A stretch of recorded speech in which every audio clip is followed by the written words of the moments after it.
Hey guys, and welcome to r/ThatHappened, the subreddit where tiny children have nothing to say except for words of wisdom, which other people hear and everyone claps. Everyone always claps. One morning before school, I woke up before my alarm and decided to take a shower and didn't turn off my alarm. So when it was going off while I was in the shower, my mom didn't know how to turn it off, so she put it in the mailbox and then it was stolen. So instead of just messing around with the alarm for a little bit to try and figure out how to turn it off, or, I don't know, knocking on the bathroom door to ask you how to turn it off, your mom just put it in the mailbox because that's a logical thing to do. Why are you trying to make your mom look like an idiot like this? What did she do to you? And why add that it was stolen? Someone is gonna open a mailbox that for some reason has an alarm blaring in it and just take that blaring alarm and walk down the street? That's not suspicious at all. Got escorted out of a bar last night for bringing in an outside beverage. All my friends were inside awaiting my arrival, so I had to act fast. I took off my hoodie, borrowed some glasses from someone in line, and 5 minutes later, I'm back in. Mission accomplished. Did the glasses you borrowed happen to have bushy eyebrows and a fake nose attached to it?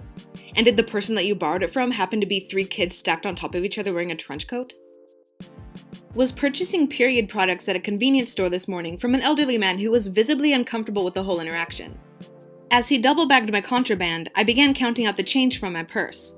Eventually, flustered, he said, "Just take it." I lit up. "Actually? Yes, ma'am, just go." And he shooed me out of the store. Hell yeah. Making up stories for Facebook. Hell yeah. Thing is, cashiers don't care what you buy. They pay little to no attention. Especially if it's an elderly gentleman, he's been around. Dude has seen some stuff, and he knows that women have periods. He doesn't care. Today I woke up late for work. I rushed everything, ate a quick meal, and was thirsty as hell.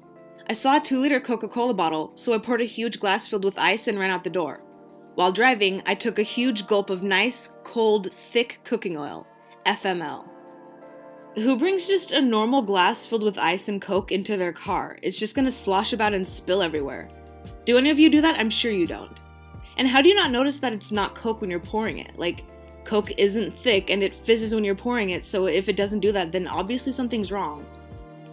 I was catching the bus downtown a few weeks ago, and Bill Nye the Science Guy got on dressed in a suit carrying a huge briefcase.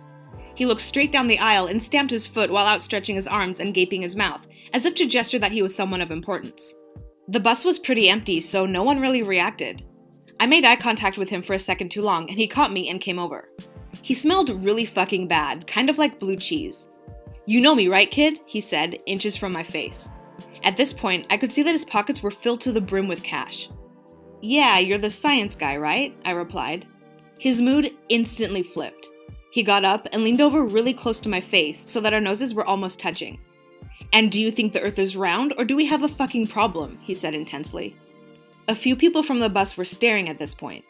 I said it was all good and that I didn't believe in flat earth, and he instantly calmed down. We reached his stop and he walked down the aisle but dropped his briefcase that he was carrying. It popped open and it was full of Lego. It went all over the bus and he started freaking the fuck out, screaming and shit. There must have been thousands of pieces. He ran out of the bus and threw a fistful of cash at the bus driver. It looked like he was crying when he left. I went over to the driver to try and make some sense of the situation, and it turns out he gave him Monopoly money. Weird guy. Unfortunately, this is the kind of behavior we can expect from a globetard. Stay safe out there. Yes, because everyone who believes that the earth is round just carries around a briefcase full of Lego and throws Monopoly money at people. It's what we do. And is this just where your mind goes when you're bored on a bus and daydreaming? Because if it is, then I would simultaneously love and hate to get into that little head of yours. Bullet missed my face and just barely grazed my left cheek. Murderer was on his last bullet and missed. I laughed. I was holding a knife and he had no weapon. I held him to knife point with one hand, called the cops with the other. And then the police came and they saw the situation and all of them clapped. Everyone clapped. The police, the 911 operator, even the murderer. He was like, "Hey officer, can you uncuff me for a second? I need to applaud this guy." My dog clapped. Don't know how, but he did. Everybody clapped. Just tried to write a song about my feelings, and it turned out to be a System of a Down song that already existed. Whatever. Happy Sunday. I like to think that this actually did happen, but the song he accidentally wrote wasn't one of System of a Down's more meaningful, deep, powerful songs Aerials or Holy Mountains. But he's sitting there, right? And he's like, "What a splendid pie. pizza, pizza pie. Every minute, every second, buy, buy, buy, buy, buy, buy. And then he listens to Chicken Stew, which is about being bombarded by advertisements. And he's just like, oh man, how will people know about my love of pizza now? I was in bed watching Jay Leno when I heard a knock on the door. So I went to see who it was, and I opened the door, and it was Jay Leno. He said his car broke down, and he needed to come inside and use the phone. I was like, no way, it's too late at night for that, and he'd have to wait until the morning. I told him he could sleep on the porch if he wanted, but I wasn't going to let him inside. I said goodnight and shut the door. When I woke up in the morning, he was gone. From what I can tell, this is a reply to something on Reddit, so I can really only assume it's a reply to a question on Ask Reddit, which had to be something like, hey Reddit, what's your weirdest fever dream you ever had? Because there's no way in hell this actually happened. I just listened to this for the first time in a couple of years, and I swear to you this is the truth. My hair spontaneously burst into flames at the point where Alan Price's organ climbs up to meet Eric's voice. Love this song. Love it, love it. Love the way it builds and builds, then ebbs and builds again with greater passion. If the best forbidden sexual experience one ever enjoyed had a soundtrack, this song would be it. It builds, it heightens in intensity, twines around itself, grows ever more intense, and then whoosh! Yikes. Just writing this makes me want to light a cigarette from my burning hair, and I quit years ago. I love the imagery of this dude just sitting there, hair ablaze, and he's like, yeah, I should probably take care of this, but I need to leave a comment first. Everyone dies one day. Everyone. Even wolves. But not books. Not words. Words don't die. My son, 3, who is a lot smarter than I am. Oh, fuck off, Rebecca. He did not say that. Yeah, Rebecca, fuck off. A few years ago, I had an abdominal surgery. When I woke up, still drowsy from the anesthetic, the nurse said to me that I would feel uncomfortable for a while because they filled me with gas during the surgery. I had heard about this before and knew that usually when they do this, they tell the patient afterwards to fart out all the gas to feel better. So she left, my parents left to get something to eat, and I got to work, just farting up a storm. Then at one point, the nurse comes back in. I let out a huge fart. She looked over, and I could see she had a look on her face and was about to say something. I assumed she was going to tell me not to be embarrassed and to continue getting the gas out, so I preemptively said, oh no, I'm not going to stop. Then my sister came to visit. I farted and she was grossed out. I explained that it's part of the process. Well, my sister is a nurse. She stopped me and said that for my surgery, a gallbladder removal, they did not inject any gas into the digestive system. They injected into the abdominal cavity, so farting would do nothing to get it out. Suddenly, I realized how insane I looked when that nurse came in. I had let out an enormous fart. She turned to me, expecting me to excuse myself. Instead, I looked her dead in the eyes and said, I'm not going to stop, and continued aggressively farting until she left the room.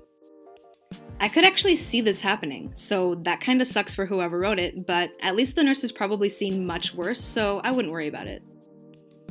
Baby Jessica rescued from water well. Local coverage 1987. I remember watching this.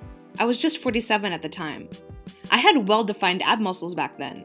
I would walk around the downtown Sheboygan area with a half t-shirt and people would comment on my abs all the time. They looked really good. A lot of people would ask me if they could touch them. I would let them because it's no big deal to me that they're impressed. I work pretty hard to get them, and I still kind of have good abs, but it's not the same and it doesn't look as good as it did back then. Baby Jessica being rescued is cool and all, but have you heard the tale of my abs? Gather round and listen. Stay a while and listen. So, the other day at the cabin, I was saying how I wanted to find a little charm to go with my gold necklace chain I found. I found a cross that was too small to fit. Later that night, I had just gotten into bed and heard a little rattle near my jewelry box that used to be my grandma's. Scared, I went downstairs and slept on the couch. The next morning I was picking out jewelry, and a cross was just sitting in there that wasn't before. Happens to fit perfect on my chain. Thanks, Granny in heaven, for this necklace I will always have. I know this picture is not the best quality and kind of blurry, but is it just me or does it look like the cross is laying on top of the chain and the chain isn't going through the cross? You know what I mean? It kind of looks like that. Also, does anybody else have massive paranoia when you have to say the word jewelry thanks to DJ Khaled? My mom finds the most obnoxious ways to brag. I was with her today wearing workout gear. A dude comes up and says, Hey man, you look like an athlete. Me. My mom. Actually, he's working on a book. He's also a journalist at... It appears your mom isn't the only one to find obnoxious ways to brag. 5 stars. While I was burning this candle on the street, someone approached me to offer a room in their house because of how wonderful This candle legitimately changed my life. It is truly a deal of a lifetime. I had no idea a candle could do so much for someone. I was having hard times and was homeless and on the streets and had $600 to my name. I saw this advertisement on the computer I was using in the library. I knew instantly that I had to have this candle, and it was the air I truly needed to turn my life around. While I was burning this candle on the street, someone approached me to offer a room in their house because of how wonderful this candle made them feel. Because of this candle, I met my husband. The moment he walked into my house, where I was having a gathering, he asked, "Whose house is this? It smells of magical air." We soon married and had these candles decorate our reception. Our child was born, who we named Air, to give homage for bringing us together. I then got a job working for Vanity Fair as chief editor, due to the interview question where they asked, "Has anything come into your life that has changed you for the better?" And I responded with, "Yes, of course. The candle Air from Tom Dixon has changed my life completely." I immediately got the job. Now, thanks to this amazing candle, I have a wonderful house, husband, child, and job. This candle has brought so much into my life. It is worth every penny. You guys, so while recording this, I just looked up this candle out of curiosity to see how much it costs, and depending on the size, it's around 100 to 175 pounds. So this person who is homeless and living on the streets and has, $600 to their name, decided to buy a candle of all things for that much money. Now, you shouldn't go around judging people on how they spend their money, but priorities. Thank you so much. You just blew up my creativity. It's hot and all the windows are open. I must have been playing for 2 hours and didn't even realize until I noticed half the neighborhood is out on their balconies listening. And then I stopped, and everyone started applauding. Amazing the things that music can do, right? And then a record exec who was out walking his dog heard me, and he was like, "You got the it factor, kid." And then he signed me to his label, and now I'm super rich and famous. And then I met... Who's a popular female singer right now? Billie Eilish? I met Billie Eilish and she was like, "I have a crush on you," and then she kissed me. And everyone applauded again. And now I'm really famous and super rich and I'm the best pianist in the world. Pianist.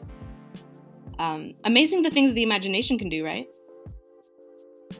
I was listening to this song in my room at the highest volume when my grandmother knocked on my door, opened it, and said, "Anger is a gift," and started kicking me and screaming freedom. This song can really change people. I like how they think that bragging about getting your ass kicked by your grandma is somehow gonna make you seem cool. I've been paired with 2 girls to dissect a lamb's heart. They don't really like me, as I've never been the kind of girl to wear makeup and act like them. Note that they're just watching the dissection and not bothering to help. Girl number 1. "Ew! How can you do this? It's gross." Girl number 2. "That is disgusting. I can't do that. The blood will get on my nails." They go back to our desk and start grooming themselves, all the while whining that the dissection is horrible. How can I do this? Their hair will be ruined, and leaving me to do all the work. Eventually, I've had enough and decide to have a little fun. Me. "Hey, girl number 1. Girl number 1. "What?" Me. "Look at this." I hold up my hands, having deliberately covered them with as much blood as I can. They both scream. Girl number 1. "Oh, ew! You're gross." Girl number 2. "Don't come near me. You'll get it on me and ruin my nails." The entire class is watching at this point. I grin, pick up the dissected heart, and chase them around the science lab with it. They shriek in terror. Everyone cheers me on, and even the teacher doesn't try to stop me as he is laughing too hard. I win. So this is the kind of shit you pull, and you think that these girls don't like you because you don't wear makeup and act like them? If that's the case, then it's time to kind of reflect a little on yourself and your shitty personality. And I know that this is I'm trying to prove that I'm not like other girls type of scenario, but as unfortunate as it is, it kind of seems like if you want to prove that you're not like other girls, then you should try lifting them up and being positive and complimentary and just nice in general, because there's so many posts like this lately about girls just dragging other girls down for being girly or being not like them. And it's just just lift each other up, Experienced something today that I have only heard about in stories.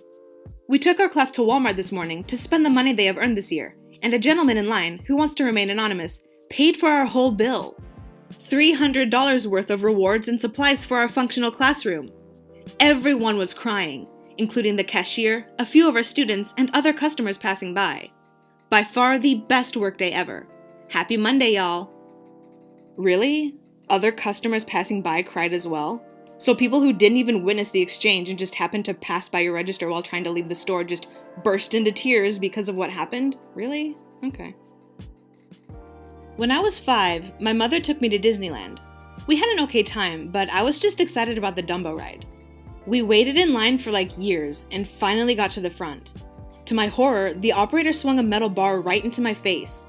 He told me I was banned from the Dumbo ride. Why? He said I was too fat. I started screaming my lungs out. I guess someone special heard my screams from across the park because suddenly, Ariel's hand was on my shoulder. "How dare you ban this beautiful human from the ride?" she scolded the operator. "In my kingdom, that would be a drownable offense." So he reluctantly let me ride, but he wasn't happy about it. Ruined the fun experience and made me feel like a real fool. After I got off Dumbo, he ran to the ride and started to inspect it closely. "I knew it! I knew it!" he shrieked. "You porky little whore! You bent the trucks on the elephant! You'll be paying for this until you're 49 years old and 583 pounds!" He was quickly followed by an army of nasty children. "She left butt marks! Ew, the seat's all wet!" "Couldn't have been her. That bitch probably sweats mayonnaise," they variously exclaimed. But when the operator ran after me, he was met with a surprise. All of the Disney princesses were standing, right there. Aurora, Snow White, Belle, Jasmine, and more. Hand on their hips. "Leave this young lady alone," yelled Mulan. That's how the worst day of my life became the best. Get ready to laugh. When I left the park, I saw him trying to fix my elephant with a damn screwdriver, and the whole blessed thing fell off. I threatened to call park security on him. Idiot. No adult in their right mind is going to call a 5-year-old a porky little whore, especially in front of their parents. And no 5-year-old is going to threaten to call park security on an adult. This whole story is beyond ridiculous. One time, my mom was on a really bad date, so she texted me telling me to come up with an excuse to get her home. So I called and said I had stomach pains and she came home, but her date insisted on coming with her. Turns out, my acting was so good that he took us straight to the hospital. But I'm glad he did because it turns out I had overdosed on pomegranates and the acid was damaging my stomach. So, according to this one article I just looked up and barely skimmed over, like anti-vaxxer level research here, pomegranates apparently can cause allergic reactions, which causes really bad stomach pains, and maybe that's what happened here and they just mixed up overdose with allergic reaction? Or maybe they're just a liar. They're probably a liar.